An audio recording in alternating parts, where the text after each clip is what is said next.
Dr. William Ruto, Your Excellency, the First Lady of the Republic of Kenya, Mama Rachel Ruto, Your Excellency, the President of the Republic of Comoros, Azali Assoumani, Your Excellency, the former President of Niger, Yusuf Mahamadou, the Governor, our host Governor of Embu, the Honorable Ses Barire, a.k.a. Karinda, who is also the chairperson of the ruling party, the United Democratic Alliance,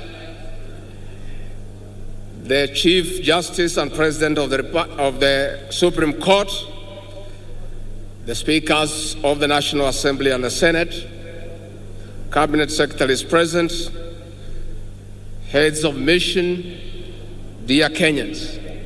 60 years ago, Kenya attained internal self-rule after an armed struggle led by our gallant men and women. Our great nation has been on a prosperity trajectory despite challenges. Our future is promising, and for this, Your Excellency, we honor our freedom heroes and heroines. On this day, we honor Kenyans whose hard work continues to drive our nation towards a life of dignity. Our resolve to attain this dignity is unwavered.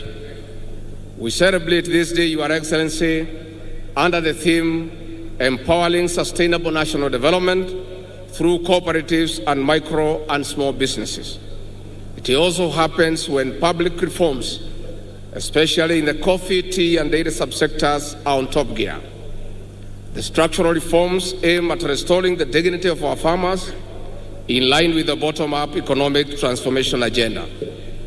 It is in this regard, Your Excellency, that we have convened a special summit of all coffee stakeholders in the neighboring county of Meru next week to come up with practical interventions to put money into the pockets of our farmers. There shortly, there will be another conference for tea, followed by macadamia, avocado, miraa, and muguka. Your Excellency, for sustainable reforms in these subsectors, cooperatives are central components in uplifting our small-scale farmers to economic independence and prosperity. To this effect, the cooperative movement must roar back to life by instituting necessary reforms. Your Excellency, if you allow me, before I invite you to address the nation, let me make an observation on the significance of hosting Madaraka Day celebrations this year in Embu County. Your Excellency, the venue of this celebration is on the edge of Mount Kenya Forest, where gallant men and women took arms, crude as they were, to drive the British colonialists from this land, reclaim their freedom, and get back their land. Your Excellency, our gallant men and women, despite being limited, were facing a very difficult situation. The colonialists had guns, they had planes, they had grenades, they had bombs, but the poor freedom fighters had only a panga, but a sheer and great resolve to get back their independence. Your Excellency, your presence here is a reminder of that struggle.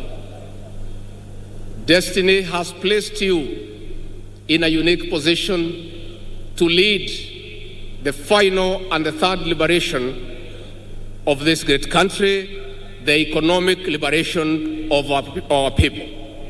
Your Excellency, we want to encourage you. The measures that you have come up with to get back the economy of this country on track through prudent and pragmatic interventions is what will bring about the third liberation. Your Excellency, we want to encourage you that millions of Kenyans desirous of economic prosperity are fully behind you. We want to encourage you that many Kenyans, though quiet, have confidence that the measures you have come up with will improve the welfare of the Kenyan people. We want to urge all Kenyans to allow our president an opportunity to steer this country back to economic prosperity. Your Excellency, we want to urge our leaders to continue being steadfast as they support all the legislative measures that your government has proposed in the National Assembly to allow this country to get away from public debt and fund our own development and recurrent expenditure. For that, Your Excellency, we want to assure you that the majority of Kenyans are behind you. Never mind our detractors. These detractors gave you no chance to succeed. As they see you making practical and pragmatic interventions, they are all over shouting and bringing a lot of propaganda, which is being enabled by the press. And we don't mind, because the press, as you all know, were part and parcel of the Azimio Brigade. And therefore, Your Excellency, we want to urge you to continue with the confidence that the people of Kenya will give you the necessary support. It is now my humble pleasure and duty to welcome His Excellency President William Ruto, President of Kenya and Commander-in-Chief of the Defense Forces, to address the nation. Your Excellency.